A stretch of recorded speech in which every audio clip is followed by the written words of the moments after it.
Hello बच्चों, स्वागत है आपका क्लास 10 के जो सीरीज चल रहा है आप लोगों का, बहुत इंपॉर्टेंट वाला जो सीरीज चल रहा है। ठीक है, जो आप लोगों का डेली आजकल 3 बजे अपलोड हो रहा है। ठीक है, अभी एक दो दिन मिस हो गया वैसे।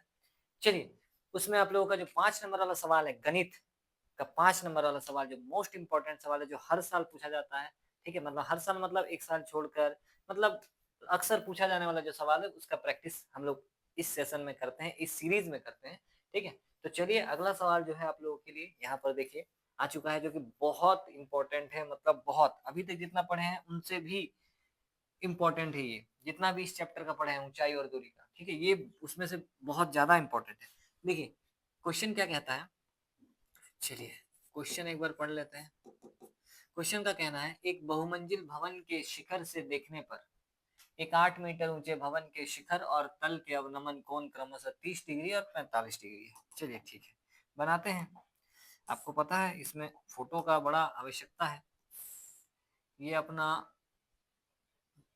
भवन हो गया, ठीक है, जो कि कितना मीटर ऊंचा, 8 मीटर। चलिए ठीक है, और ये अपना हम लोग ले लेते हैं, थोड़ा सा इसको ऊपर कर लेते हैं, अगर आप लोग को रिफ्लेक्शन आ रहा होगा तो। ठीक है, चलिए यहाँ पर जो है ये अपना भवन है और ये बहुमंजिल भवन है। ठीक है, देखिए कहा जा रहा है क्या, कि एक बहुमंजिल भवन ये है। ठीक है, बहुत सारा तल्ला है इसमें। बहुमंजिल भवन के शिखर से देख 8 मीटर ऊंचा भवन है ये जो है अपना 8 मीटर ऊंचा भवन है। बहुमंजिल भवन के शिखर से इस 8 मीटर ऊंचे भवन के शिखर और तल का अवनमन कोण 30 डिग्री और 45 डिग्री है। ठीक है, चलिए यहाँ से जो है यहाँ का अवनमन कोण बन रहा है, इसका मतलब एक लाइन हम लोग इधर ले लेते हैं, जो कि अवनमन कोण के लिए लिया जाता है। ठीक है, क्षैतिज रेखा जिसको हम लोग कहते हैं। चलिए ये जो है हम ले लिए। ठीक है, यहाँ से भी हम यहाँ को मिला दे रहे हैं इस जगह को, चलिए जिससे कि हमारा एक त्रिभुज बन जाएगा। देखिए ये सवाल जो है ना काफी इंपॉर्टेंट है, तो अच्छे से थोड़ा देखिए कैसे बन रहा है। ठीक है, क्या कहा जा रहा कि इस बहुमंजिल भवन के शिखर से इस 8 मीटर ऊंचे भवन के शिखर और तल का अवनमन कोण 30 डिग्री और 45 डिग्री है। चलिए ये जो है ये 30 डिग्री का है, जो कि यहाँ पर हो जाएगा 30 डिग्री। ठीक है, एकांतर कोण की मदद से। ठीक है, ये तो शिखर का हुआ, और यहीं से इसके तल का अवनमन कोण, ये इसका तल हो गया। ठीक है, थोड़ा सा लाइन को छोटा करना होगा, देखिए बराबर ही रहना चाहिए। ठीक है, चलिए ये तो अपना जमीन है, ठीक है, जिसपे भवन खड़ा है। ठीक है, चलिए ये अपना जमीन हो जाएगा। ओके, यहाँ पर देखिए, यहाँ पर ये जो कोण बन रहा है, ये क्या कहा जा रहा है, ये जो कोण है ये अपना बन रहा है 45 डिग्री का कोण। चलिए मतलब यहाँ पर बन जाएगा आपका 45 डिग्री का कोण। ये बहुमंजिल भवन है, ये अपना 8 मीटर ऊंचा वाला भवन है। बहुमंजिल भवन के शिखर से 8 मीटर ऊंचे भवन के शिखर और तल का अवनमन कोण 30 डिग्री और 45 डिग्री है। ठीक है, चलिए क्या निकालना है वैसे, बहुमंजिल भवन की ऊंचाई, बहुमंजिल भवन ये है, इसका ऊंचाई चाहिए, और दो भवनों के बीच की दूरी, ये बहुमंजिल भवन और ये वाला छोटा वाला भवन, इन दोनों के बीच की दूरी, मतलब यहाँ से यहाँ तक का क्या डिस्टेंस है ये भी पता करना है। ठीक है, तो नामकरण करते हैं, A B C D E. चलिए यहाँ से ये क्लियर होगा फोटो। चलिए लिखते हैं, क्या पता हम लोग को, भवन की ऊंचाई हम लोगों को पता है क्या, भवन की ऊंचाई नाम क्या है, ए बी, जो कि दिया हुआ है 8 मीटर। ठीक है, निकालना क्या है, बहुमंजिल भवन की ऊंचाई, बहुमंजिल भवन की ऊंचाई। चलिए बहुमंजिल भवन की ऊंचाई क्या है, पूरा सी डी, सॉरी सी ई, सी से लेकर ई तक। और इसको हम लोग कैसे निकालेंगे वैसे, इसके लिए सी डी का भी जरूरत है और डी ई का भी जरूरत है। ठीक है, D E plus C D निकालना है। ठीक, और क्या, दो भवनों के बीच की दूरी सी बी। ठीक है, ये भी चाहिए, दो भवनों के बीच की दूरी। ठीक है, क्या नाम है वैसे बीच की दूरी का, सी बी या बी सी बोल लीजिए। चलिए BC भी चाहिए, इतना अपने को चाहिए, ठीक है। चलिए आपको पता है सेम पैटर्न चलता है, दो त्रिभुज आपको खोजना है जिसमें जिसमें कौन है, एक ये वाला है, क्या नाम होगा, BCE, ठीक है, बड़ा वाला त्रिभुज BCE, और एक ये वाला है ADE। चलिए ठीक है, ADE त्रिभुज में देख लेते हैं पहले, त्रिभुज ADE में इसको थोड़ा ऊपर कर लेते हैं, ठीक है। चलिए त्रिभुज ADE में, चलिए ADE में आपको ये कौन दिया है, कौन के सामने वाला भुजा ये हमको चाहिए, क्योंकि बहुमंजिल भवन का ऊंचाई ये पूरा है तो ये वाला निकालना होगा। तो ये कैसे निकलेगा, ये कौन है, कौन के सामने वाला को हम लोग बोलते हैं लंब, और इसको हम लोग बोलते हैं आधार, ठीक है, क्योंकि 90 डिग्री के सामने वाला कर्ण है। तो ये आधार और ये लंब, लंब बटा आधार यानी कि P/B, P/B तो tan थीटा होता है, तो ठीक है लगाते हैं फिर tan थीटा, tan थीटा बराबर P/B होता है। ओके, थीटा का मान उस त्रिभुज के लिए थीटा का मान कितना डिग्री का है, 30 डिग्री का, ठीक है, 30 डिग्री का थीटा है। P मतलब कोण के सामने वाला लंब DE ये वाला, ठीक है, DE डिवाइड बाई B मतलब आधार, आधार क्या है AD। चलिए आधार अपना आ जाएगा कितना, AD, ठीक है, यहाँ तक क्लियर होगा। टेन का 30 डिग्री का मान होता है 1/√3। DE हम लोगों को नहीं पता, चलिए कोई बात नहीं। AD ये भी हम लोगों को नहीं पता, चलिए कोई बात नहीं। इसमें से हम DE या AD का मान निकाल के रख सकते हैं। चलिए AD का मान निकाल लेते हैं, ठीक है, AD का मान निकाल लेते हैं, इससे क्या होगा, AD जितना होगा BC भी उतना ही होगा। देख लीजिए दोनों तो पैरेलल है, दोनों बराबर दिख भी रहा है, ठीक है, यहाँ से यहाँ तक का दूरी इधर जितना होगा इधर भी उतना होगा, ठीक। तो AD जो है वो BC के बराबर होगा, तो AD निकाल लेते हैं। AD कितना आ जाएगा, यहाँ पर अगर AD का बात करें, √3 इधर जाएगा तो ये बनेगा √3 DE, ठीक। इसको समीकरण ले सकते हैं, वैसे समीकरण 1 रख लेते हैं। चलिए अब यहाँ तक तो कोई किसी को कुछ डाउट वाउट नहीं होना चाहिए, ठीक है, आगे चलते हैं। इस त्रिभुज में बात करते हैं अब BCE में, त्रिभुज BCE में, ठीक है, ये कौन है, कौन के सामने ये पूरा जो लंबा लाइन है ये इस कोण के लिए P कहलाएगा यानी कि लंब, CE लंब होगा, और BC क्या होगा, आधार। लंब बटा आधार जो है हमेशा tan थीटा होता है, tan थीटा बराबर P/B होता है, लंब बटा आधार, परपेंडिकुलर बाई बेस। चलिए थीटा का मान इसके लिए कितना है, 45 डिग्री, ठीक है। P का मतलब क्या, P का मतलब ये CE पूरा, CE, ठीक है। B का मतलब क्या, BC। चलिए BC जितना होगा उतना ही AD होगा, ठीक है, तो इसको लिख लेते हैं थोड़ा सा, इसको डाउन करके, कि BC बराबर होगा किसके, AD के, ठीक है। चलिए यहाँ पर अब आगे बढ़ते हैं, ये अपने को पता चल गया है, ओके। इसके बाद इस BC के बदले क्या बैठा देते हैं, AD बैठा देते हैं। AD का मान तो अपने को पता है, tan का 45 डिग्री का 1 होता है। CE में दो टुकड़ा है, क्या क्या है, CD और DE। चलिए CD है प्लस में DE है, बटा BC का मतलब क्या, BC का मतलब AD, और AD हम लोग को पता है, आप या तो एक बार लिख लीजिए, कंफ्यूजन हो जाएगा बेकार का। BC के बदले हम लोग क्या लिख दिए, AD, ठीक है, यहाँ से। चलिए अब इधर कितना हो जाएगा, ये हो जाएगा 1 बराबर CD, CD नहीं पता है, अच्छा CD पता है। देखिए CD किस तरह से पता है हम लोगों को, यहाँ से यहाँ तक हम लोग को पता है 8 मीटर, तो इसका मतलब यहाँ से यहाँ तक भी कितना हो जाएगा, 8 मीटर हो जाएगा। देख लीजिए ये डिस्टेंस और ये डिस्टेंस तो सेम है, ठीक है, ये ऊंचाई और ये ऊंचाई, सॉरी डिस्टेंस नहीं बोलते उसको, दूरी नहीं ऊंचाई, ठीक है, ये ऊंचाई और ये ऊंचाई सेम है, तो ये 8 है तो ये भी 8 होगा। तो CD के बदले रख देते हैं, चलिए 8 प्लस DE, DE, DE अपने को नहीं पता, ठीक है, चलो कोई बात नहीं, लिखते हैं DE divide by AD, AD तो पता है, AD देखिए कितना है, √3DE, ये है √3DE। चलो इसको इधर करेंगे तो ये बन जाएगा √3DE, क्योंकि 1 से गुना होगा ये इधर जाके, तो कोई फर्क नहीं पड़ेगा, 1 का 12 से गुना होने पर कोई फर्क नहीं पड़ता है।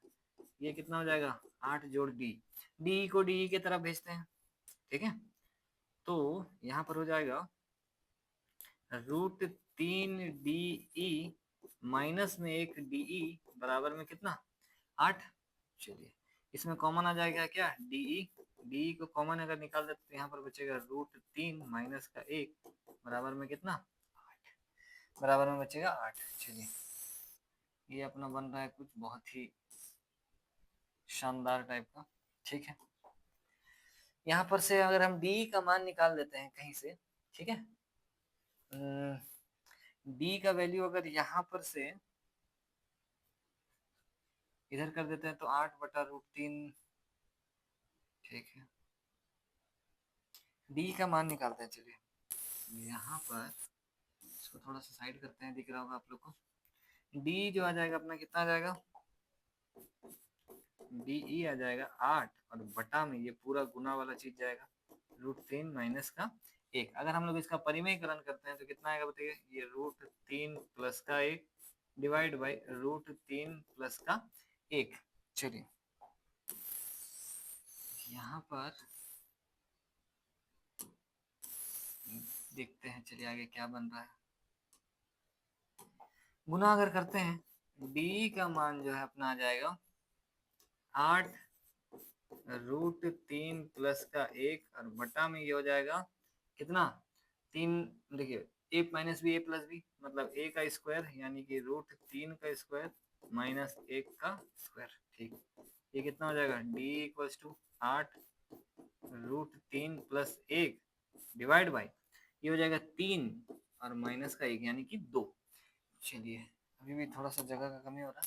ये सवाल बहुत बार परीक्षा में आता है आप लोग का, 5 नंबर का सवाल है, थोड़ा सा टफ है। बाकी सबका मुकाबले जितना भी अभी तक बनाया था उससे थोड़ा सा हार्ड है ये, लेकिन कैलकुलेशन मिस्टेक नहीं करिएगा तो आसानी से आंसर आ जाएगा, काम वही करना है, ठीक है। चलिए जो दिख रहा है वो करते जा रहे हैं। ये डी इक्वल्स टू 8√3 प्लस का 1 है, बटा में कितना है 2 है, 2 से ये कट जाए कितनी बार में 4 बार में। इसका मतलब है डी अपना आ रहा है कितना 4 ब्रैकेट में √3 प्लस का 1 मीटर। DE यहाँ से यहाँ तक। अब हमको पूरा चाहिए, हमको तो ऊंचाई चाहिए पूरा बहुमंजिल भवन का जो कि है CE, तो DE अपने को अलग से पता चल गया है, CD हम लोग को पहले से ही पता है, तो जोड़ देते हैं, ठीक है। नेक्स्ट पेज में कर लेते हैं, ठीक है। देख लीजिए ये वाला कहाँ चल गया, ये बहुमंजिल भवन की ऊंचाई CE कैसे मिलेगा, CE प्राप्त करने के लिए हम लोग को DE में CD को जोड़ना पड़ेगा। चलिए CD और DE को जोड़ना पड़ेगा, लिख देते हैं। हम लोगों को बहुमंजिल भवन की ऊंचाई कैसे पता चलेगी, बहुमंजिल भवन की ऊंचाई, चलिए कितना था CE था, अगर आप लोगों को फोटो याद है देखिए कितना है CE है, जिसको हम लोग CD प्लस DE लिख सकते हैं, CD प्लस में DE।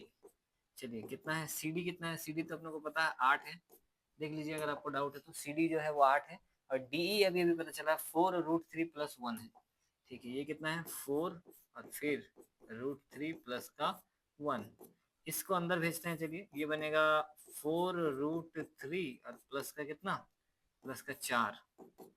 अगर थोड़ा सा या फिर ठीक है ये दोनों को अगर जोड़ देते हैं तो ये कितना बनेगा 4√3 और प्लस का कितना 8×4=12। अब अगर हम लोग 4 को कॉमन भी लेते हैं तो ये बन जाएगा √3, ठीक है, यहाँ पर और प्लस में यहाँ पर 4 का पारा से कितनी बार में 3 बार में, यानी कि सीधा करके लिख लीजिए ये बनेगा 3 प्लस √3 मीटर। ये अपना आ गया बहुमंजिल भवन का ऊंचाई, 4 ब्रैकेट में 3 प्लस √3, ठीक है। चलिए ये बहुमंजिल भवन की ऊंचाई पता चल गई। अब बहुमंजिल भवन का ऊंचाई CE पता चला, ठीक। यहाँ पर BC भी हम लोगों को चाहिए, चलिए BC में कौन सा रिलेशन है देखते हैं। BC में हम लोग को पता है AD जितना होगा वो BC के बराबर होगा। अच्छा AD और DE में यहाँ रिलेशन है, AD जितना होगा BC भी उतना ही होगा, ठीक है। तो AD में अगर देखें यहाँ पर मान भर देते हैं DE का मान हमको पता है, यहाँ पर भर देते हैं, चलिए तो AD प्राप्त हो जाएगा। ठीक है, इसको समीकरण नहीं लिए हैं क्या, समीकरण 1 से लिख देते हैं, चलिए लिए तो हैं। अब आगे जो काम होगा वो होगा समीकरण नंबर 1 से। ठीक है, समीकरण 1 से हम लोगों को क्या पता है, हम लोगों को पता है एडी जो होगा वो है √3 DE के बराबर। ठीक है, एडी निकालते हैं। एडी जो होगा वो √3 और गुना में डी, डी का मान अभी भी भरे थे, ये देखिए 4। यहाँ ब्रैकेट नहीं लगाते हैं, ये है 4 ब्रैकेट के अंदर √3 और प्लस में 1। ठीक है, अगर हम लोग मल्टीप्लाई कर देते हैं तो ये बनेगा √3 गुना में 4√3 प्लस में 4।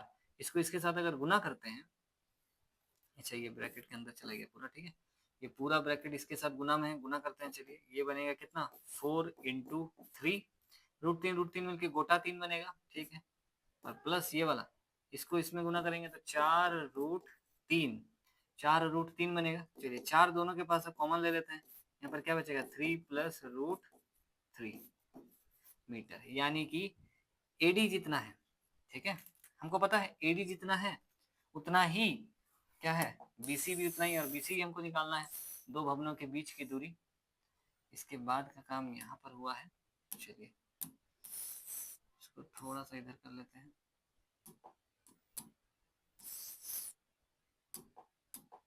चलिए देखिए, अब हम लिख देंगे चूंकि एडी जो है वो बीसी के बराबर है ना, यहाँ पर हम लोग निकाले ना, देखिए कहाँ चल गया, एडी जो है वो बीसी के बराबर है, एडी और बीसी आपस में बराबर है। ठीक है, तो एडी कितना आ गया, एडी आ गया इतना, तो बीसी भी उतना ही हो जाएगा। ठीक है, तो बीसी जो है अपना आ जाएगा कितना 4 फिर 3 + √3 मीटर। ठीक है, ये वाला सवाल वैसे और थोड़ा सा इजी वे में बन सकता था अगर हम लोग पहले ये वाला त्रिभुज का इस्तेमाल करते हैं, ठीक है 45 डिग्री वाला, तो और थोड़ा आसानी से निकल जाता। एक बार आप लोग घर में इसको प्रैक्टिस करिएगा, ये वाला त्रिभुज पहले लीजिएगा, इससे ना एक चीज साबित हो जाएगी कि ये वाला भुजा और ये वाला भुजा जो है आपस में बराबर है। 45 डिग्री वाला त्रिभुज लेंगे ना तो बीसी और सीई आपस में बराबर आ जाएगा, जैसे ही एक का मान पता चलेगा ना तो दूसरा ऑटोमेटिक पता चल जाएगा। ये जो तरीका हम बताएंगे थोड़ा सा कंपेरेटिवली उससे हार्ड है, ठीक है, फिर भी एक बार प्रैक्टिस हार्ड में भी करिए, सिंपल में भी, जैसा आप मतलब हाथ बैठना चाहिए आपका, ठीक है, बनाने आना चाहिए। चलिए ठीक है, बहुमंजिल भवन की ऊंचाई पता चल गया, और ये जो हमको पता चला ये क्या है, ये दो भवनों के बीच की दूरी है, दो भवनों के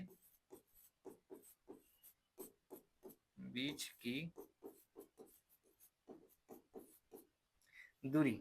चलिए दो भवनों के बीच की दूरी जो कि बीसी था अपना, आप देख सकते हैं यहाँ पर दो भवन का बीच का दूरी हम लोग क्या लिए थे, बीसी, तो ये अपना है बीसी जो कि आ गया है कितना, वो आ गया है 4 ब्रैकेट में 3 + √3 मीटर।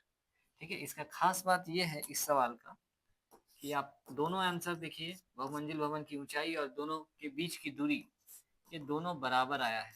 ये अगर आप पहला ये त्रिभुज ले लेंगे तो आसानी से आ जाएगा, और आसानी से आएगा। ठीक है, एक बार कोशिश जरूर करिएगा।